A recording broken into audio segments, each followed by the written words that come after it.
programs they make themselves. What I like about it and why we bought it a few years ago for summer school is the interface is really super simple. It's a USB plug that plugs into a computer, and any computer works. Chromebooks work just fine. Your MacBook can work, and you just plug it in. I always can't find the plug until I need it. It's right there. And then this plugs into your USB port, and then you're good to go. And then these little Gator Clip guys, what you encourage the students to figure out how to do is, I'll plug it in so you guys can see what it looks like when it's powered up. Hey Tammy, would you move that box, please? Yes. Thank you. And really, that's all. You'll notice it starts blinking and lights turn on just the second I plug it in, because that's all it takes to power it, which is really nice. These Gator Clips, this is set up to do a lot of different options. If you can input information to your computer with these 5 little sets of dots. This acts like a little game controller or a mouse pad. This can also be input, and so whatever you decide to do, you take these little Gator Clips and stick them on there. And then the other end attaches to something that conducts electricity. So you can use pennies, you can use other metal devices, you can use bodies because we conduct electricity. In the past we've used bananas, grapes. We've hooked them up around the room.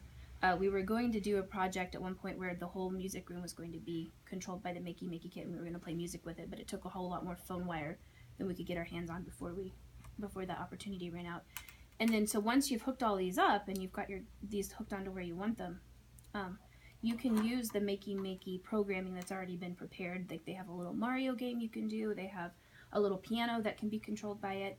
But then also once, our ability to use things like Scratch or Code Combat or Code.org or anything like that has been opened up again, they can actually program it for whatever they want it to do. So this basically just introduces kids to simple circuitry, basics of electronic, kind of principles, and then also just basic coding as well. And so it's really truly so simple that probably first grade and kindergarten could do it if they followed like a really, hook this up here, press enter, and then they can play.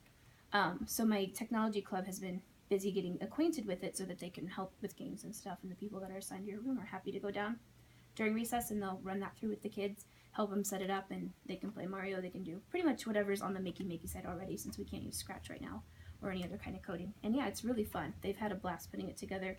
There's a little bit of a learning curve, and then once they realize how to seat these in right and get everything set up, and that you can't just stick it on a desk and hope it works, then they get really into it. So yeah, Makey Makey. There's 2 of them in there.